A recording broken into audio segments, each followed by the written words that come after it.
নমস্কার বন্ধুরা, দেখুন প্রতিদিনের মতো আজও খুবই খুবই ইন্টারেস্টিং এবং ইম্পর্টেন্ট দুটি অঙ্ক নিয়ে হাজির হলাম। তো দেখুন এই অঙ্ক বন্ধুরা প্রায় বিভিন্ন পরীক্ষায় ঘুরে ফিরে চলে আসে। কথা না বাড়িয়ে শুরু করছি 1 নম্বর প্রশ্ন। কি বলেছে দেখুন, বলেছে পৃথিবীতে জলভাগ ও স্থলভাগের পরিমাণের অনুপাত 4:3। উত্তর গোলার্ধে ওই অনুপাত 6:5 হলে দক্ষিণ গোলার্ধে জলভাগ ও স্থলভাগের পরিমাণের অনুপাত কত? খুব ইন্টারেস্টিং এবং পরীক্ষার হলে কি এই প্রশ্নটা প্রায় গুলে যেতে পারে। তো আমি একটু বড় করেই করাচ্ছি, কেন কি আপনি যখন শিখবেন বেসিক নিয়মটা তখন দেখবেন খুব শর্টকাটে আপনি করতে পারবেন। ঠিক আছে, আচ্ছা তাহলে দেখুন বন্ধুরা, আমরা কি করব, এই পৃথিবীটাকে একটা পাত্রের সঙ্গে তুলনা করতে পারি। অর্থাৎ এই অঙ্কটা পৃথিবীতে না বলে যদি বলতে একটা পাত্রে, তাহলে আমরা কি করতাম, পাত্রটিকে এক অংশ ধরে নিতাম, তাই না? তো সেই হিসাবে ধরুন টোটাল পৃথিবীটা একটা পাত্র, সেই পাত্রে কি আছে, জলভাগ ও স্থলভাগের পরিমাণের অনুপাত 4:3। তাহলে এখান থেকে আমরা বের করে নিতে পারি যে সমগ্র পৃথিবীতে কতটুকু জল আছে কতটুকু স্থল আছে, তাই না? তাহলে আমি সেটাই করছি দেখুন। আচ্ছা, তাহলে সমগ্র পৃথিবীতে জল ইস্টু স্থল অর্থাৎ জলভাগ ইস্টু স্থলভাগ কত আছে, 4:3। 4:3 এটা হচ্ছে অনুপাত হিসাবে। তাহলে আমরা পরিমাণটা কত আছে সেটা বের করি। সুতরাং সমগ্র পৃথিবীতে জলের পরিমাণ কত আর কি স্থলের পরিমাণ কত, এটা আমরা বের করে নিচ্ছি দেখুন। তাহলে পৃথিবী মানে কি এক অংশ, তাই না, ইন্টু, এবার কি করব, যেটা বের করব সেই অনুপাতটা উপরে লিখবো। জল বের করছি, জলের অনুপাত কত 4, আর নিচে দুটোর যোগফল 7। স্থল বের করছি, স্থলের অনুপাত 3, তাহলে উপরে 3 চলে গেল, নিচে কি দুটোর যোগফল 7। তাহলে 1 দিয়ে গুণ করলেও যা, না করলেও তাই, আমি জাস্ট ফর্মালিটিটা দেখাচ্ছি, তাই না? এটা হচ্ছে প্রসেস। এবারে এক অংশ না বলে যদি বৃহত্তম একটা সংখ্যা বলতো, তাই না, তখন আমরা এটা কাজে লাগতো, যার জন্য আমি ফর্মাল নিয়মটা দেখাচ্ছি। আচ্ছা 4 বাই কত 7। দেখুন এগুলো বারবার লেখার জন্য অঙ্কটা বড় আকার ধারণ করেছে, কিন্তু এগুলো লেখার কোনো প্রয়োজন হবে না আপনি যখন বুঝবেন। আছে তাহলে এটা আমরা বের করে রাখলাম। আচ্ছা 3/4, এটা সরি, তাহলে 3/7। ঠিক আছে, আচ্ছা তাহলে এই যে আমরা কি করলাম, সমগ্র পৃথিবীতে এটা জল আছে এটা স্থল আছে, এটা বের করে রাখলাম। এবার কি কথা বলেছে পরের পার্টে, যে উত্তর গোলার্ধে ওই অনুপাত 6:5 হলে, ওই অনুপাত মানে কি জল ইস্টু স্থল। তাহলে কি প্রশ্ন করেছে, দক্ষিণ গোলার্ধে কত। তাহলে এখন আমরা বের করব যে উত্তর গোলার্ধে কতটুকু জল কতটুকু স্থল, তাহলে হয়ে গেল। তাহলে কি এই জল থেকে যদি আমি উত্তর গোলার্ধের জল বিয়োগ করে দিই, তাহলে কি দক্ষিণ গোলার্ধের জল পেয়ে গেলাম। একই কথা, এই স্থল যদি এই স্থল হচ্ছে সমগ্র পৃথিবীতে, তাই না, এই স্থল থেকে যদি আমি উত্তর গোলার্ধের স্থল বিয়োগ করি, তাহলে কি দক্ষিণ গোলার্ধের স্থল চলে আসবে, তাই না? তাহলে আমরা বের করবো এখন কি উত্তর গোলার্ধের। একই প্রসেসে দেখুন, যে উত্তর গোলার্ধে কি জল ইস্টু স্থল, জল ইস্টু স্থল কি আছে সেটা আমি একটু লিখে নিচ্ছি দেখুন, 6:5। তাহলে উত্তর গোলার্ধের জল কত আর কি স্থল কত,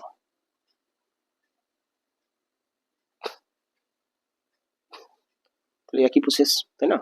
কিন্তু বন্ধুরা এবার উত্তর গোলার্ধ আর দক্ষিণ গোলার্ধটার মানে কি, পৃথিবীটাকে দুটো ভাগে ভাগ করা হলো, তাই না?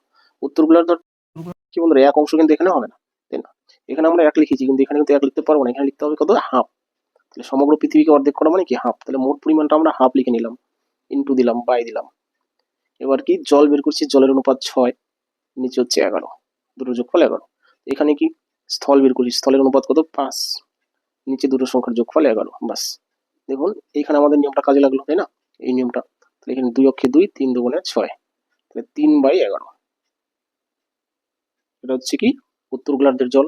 আচ্ছা এবার কি করব, এখানে এখানে কাটাকাটি যাচ্ছে না, তাহলে কি থাকছে, 5 উপরে থাকছে, নিচে 11 দুগুণে 22।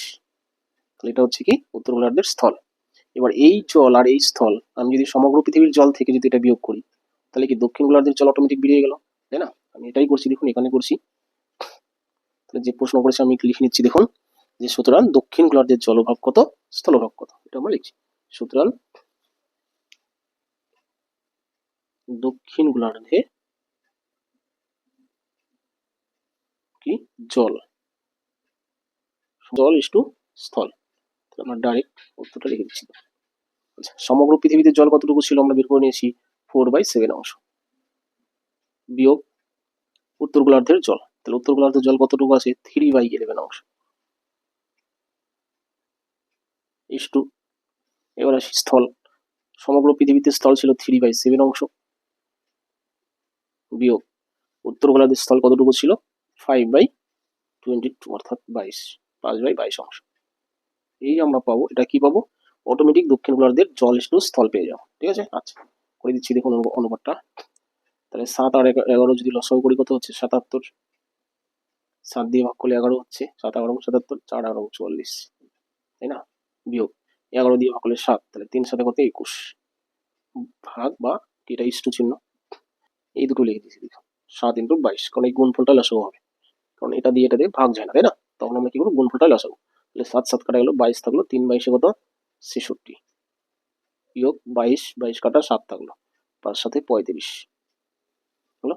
আচ্ছা নিচে নিচে কাটাকাটি করা যায়, 7 ওকে 7, 7 11 77, 11 অক্ষে 11, 11 2 22, আমরা নিচে নিচে কাটাকাটি করে নিলাম। ঠিক আছে, আচ্ছা উপরে কি 44 থেকে 21 বিয়োগ করুন, কত থাকছে 3, আর 2 থেকে 4 থেকে 2 গেলে 2, 23 ইস্টু, আচ্ছা 6 থেকে যদি 5 যায় তাহলে থাকছে কত 1, 6 থেকে 3 গেলে থাকছে 3, নিচে একটা 2 রয়েছে। আচ্ছা এবার কি এই দুইটাকে তাড়ানোর জন্য আমরা কি করবো, দুপাশেই 2 দিয়ে গুণ করে দিব।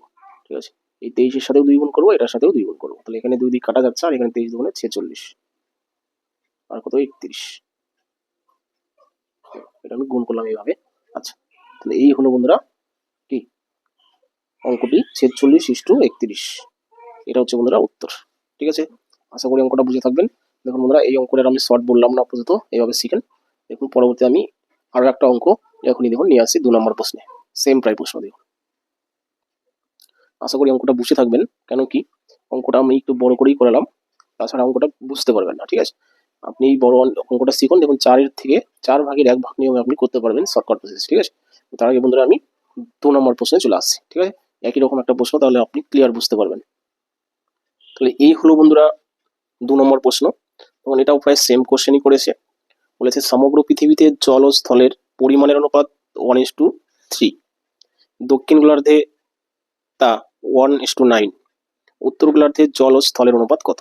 দেখুন প্রায় সেম প্রশ্ন করেছে, তো কিভাবে করেছি দেখুন, আগের অঙ্কটা যদি দেখে থাকেন তাহলে এটা আরো ক্লিয়ার বুঝবেন, বা এটা যদি একটু ভালোভাবে বুঝেন তাহলে দুটো অঙ্ক আপনার ভালোভাবে শেখা হয়ে যাবে। আর এই অঙ্ক বন্ধুরা প্রায় পরীক্ষায় আসে কিন্তু। ঠিক আছে, আর যারা মাধ্যমিক পরীক্ষা দিচ্ছেন, মাধ্যমিকে এই অঙ্কটা রয়েছে। ঠিক আছে, নিচু ক্লাসে যারা 7 8 পড়েন তাদেরও কাজে লাগবে, দেখবেন এবার অনুপাতের অঙ্ক আপনাদের রয়েছে 7 8 এবং ক্লাস 6এও রয়েছে। যাই হোক, তাহলে দেখুন কিভাবে করছি। তো ঠিক একই কথা, যে সমগ্র পৃথিবী মানে কি, সমগ্র পৃথিবীকে আমরা একটা পাত্রের সঙ্গে তুলনা করতে পারি, তাই না, তাহলে সেই পাত্রে কি আছে, জল ও স্থলের অনুপাত দেওয়া আছে 1:3, এখান থেকে আমরা বের করে নিতে পারি সমগ্র পৃথিবীতে মোট জল কত, মোট স্থল কত। এটাই আমরা করছি প্রথমে। দেখুন তাহলে কি আছে, সমগ্র পৃথিবীতে জল ইস্টু স্থল কত আছে 1:3, 1:3 এটা দেওয়া আছে, এটা অনুপাত হিসাবে আছে। আমরা রিয়েল বের করে নিই কতটুকু জল কতটুকু স্থল আছে। দেখুন বন্ধুরা সমগ্র পৃথিবী মানে কি এক অংশ, তাহলে সেই এক অংশ দিয়ে গুণ করলেও হয় না করলেও হয়, তাই না, আগের পটে আমি 1 দিয়ে গুণ করে দেখিয়েছি, তাহলে আমি ডাইরেক্ট লিখছি যে সমগ্র পৃথিবীতে জল আর কি স্থল, তাহলে জল কতটুকু আর স্থল কতটুকু, তাহলে একটা উপরে লিখলাম আর নিচে কি এই দুটো সংখ্যার যোগফল 4 অংশ, তাই কি এক অংশ দিয়ে গুণ করলেও হবে না করলেও হবে। সমগ্র পৃথিবীতে স্থল কত, তাহলে স্থলের অনুপাত 3, আর নিচে দুটোর যোগফল কত 4 কি অংশ, বাস এটা বের করে রাখলাম যে সমগ্র পৃথিবীতে জল 1/4 অংশ আর স্থল হচ্ছে 3/4 অংশ। এবার দেখি পরের লাইনে কি আসে, যে দক্ষিণ গোলার্ধে তা 1:9, অর্থাৎ দক্ষিণ গোলার্ধে জল আর স্থলের অনুপাত 1:9। তাহলে আমরা দেখছি দক্ষিণ গোলার্ধে কতটুকু জল আছে কতটুকু স্থল আছে, দক্ষিণ গোলার্ধে জল ইস্টু স্থল, অনুপাতটা একটু লিখে নিচ্ছি। দেখুন পরীক্ষার সময় আপনার এটা লেখার প্রয়োজন হবে না, প্রশ্নে দেখে এটা করতে পারবেন, আমি লিখছি কি বোঝার জন্য। তাহলে কথা আছে 1:9, তাই না, দক্ষিণ গোলার্ধে এই অনুপাত হচ্ছে 1:9, তাহলে দক্ষিণ গোলার্ধে মোট জল কত, মোট স্থল কত, এটা আমাদের বের করতে হবে। তো এই ক্ষেত্রে আমরা কি করবো বন্ধুরা, এই ক্ষেত্রে শুধু অনুপাত করলে হবে না, কারণ দক্ষিণ গোলার্ধ মানে হচ্ছে পৃথিবীকে দুটো ভাগে ভাগ করা হয়েছে, তাই না, উত্তর গোলার্ধ হাফ অংশ আর দক্ষিণ গোলার্ধ হাফ অংশ, তাহলে হাফ হাফ মিলে টোটালটা 1 অংশ। ঠিক আছে, মনে রাখবেন। তাহলে এই অঙ্কটার ক্ষেত্রে এটুকুর ক্ষেত্রে কি আগে আমরা টোটাল পরিমাণ হচ্ছে হাফ, তাই না, দক্ষিণ গোলার্ধ মানে হচ্ছে পৃথিবীকে অর্ধেক অর্ধেক করা হয়েছে, অর্ধেক মানে কি 1/2, এখানে 1/2। আচ্ছা এবার অনুপাতের আমরা জল বের করছি, জলের অনুপাত কত 1, উপরে 1 গেল আর নিচে এই দুটো সংখ্যার যোগফল 10। আচ্ছা স্থলের অনুপাত কত 9, তাহলে উপরে 9 যাবে আর নিচে কি দুটো অনুপাতের যোগফল 10। ঠিক আছে, যখন আগের নিয়মই করলাম, শুধু কি এখানে হাফ গুণ করলাম, কেন হাফ গুণ করলাম, আগে তো আমরা গুণ করলাম না, তাই না, কারণ আগে হচ্ছে টোটাল 1, সমগ্র পৃথিবী মানে কি এক এক দিয়ে গুণ করলে কি ওটাই থাকবে, কিন্তু হাফ দিয়ে গুণ করলে ওটা থাকবে না, কমে যাবে, যাতে আমরা গুণটা করলাম। আচ্ছা, তাহলে ফলটা কত আসছে দেখুন, 1/10 দুগুণে 20। এখানে হচ্ছে কত, 9/10 দুগুণে 20। তাহলে এটা হচ্ছে বন্ধুরা দক্ষিণ গোলার্ধের স্থল, দক্ষিণ গোলার্ধের জল। এবার আমরা জানি সমগ্র পৃথিবীতে জল আছে এটা, আর স্থল আছে এটা। এবার সমগ্র পৃথিবীতে যে জল আছে সেটা থেকে আমি যদি দক্ষিণ গোলার্ধের জল বিয়োগ করে দিই, তার মানে কি বাকিটা উত্তর গোলার্ধের জল অটোমেটিক বেরিয়ে আসলো।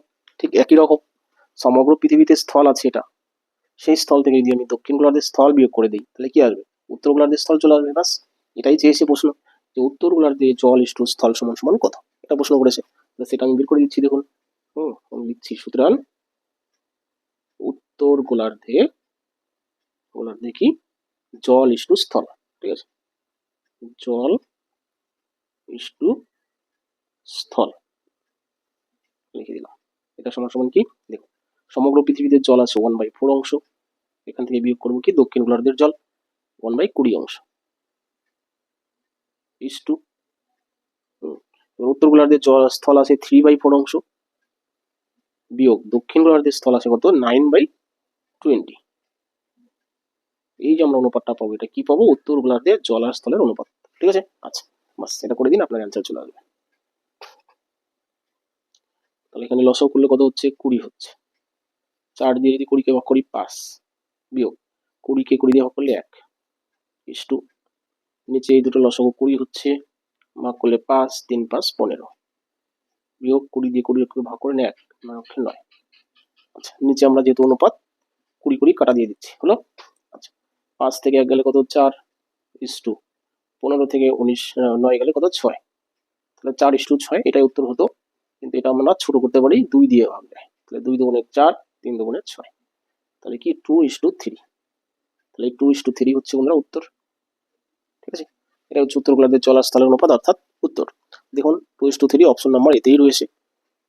এই হচ্ছে বন্ধুরা 2 নম্বর অঙ্ক, এবং কি 1 নম্বর অঙ্কটা আপনি দেখেছেন। যদি 1 নম্বর অঙ্কটা একটু কম বুঝে থাকবেন, তাহলে অবশ্যই এই অঙ্কটা আপনি ক্লিয়ার বুঝেছেন। ঠিক আছে, যদি না বুঝে থাকেন, একটু কম বুঝে থাকেন, ভিডিওটা স্কিপ না করে কি আবার একটু প্রথম থেকে দেখুন, অবশ্যই অঙ্কটা বুঝবেন। খুবই সিম্পল এবং সহজ সরল ভাষায় আমি এটা করার চেষ্টা করলাম। ঠিক আছে, যদি এখান থেকে না বুঝতে পারেন, তাহলে আপনার কি অঙ্কটা শেখা একটু কষ্ট হয়ে যায় বন্ধুরা, কারণ এর চাইতে সহজ সরল ভাবে আপনি আশা করি কোথাও পাবেন না। ঠিক আছে, আচ্ছা যাই হোক বন্ধুরা, সে কথা আমি আর বলছি না।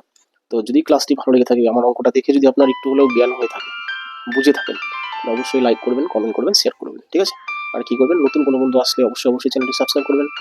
রাখছি বন্ধুরা, থ্যাংক ইউ।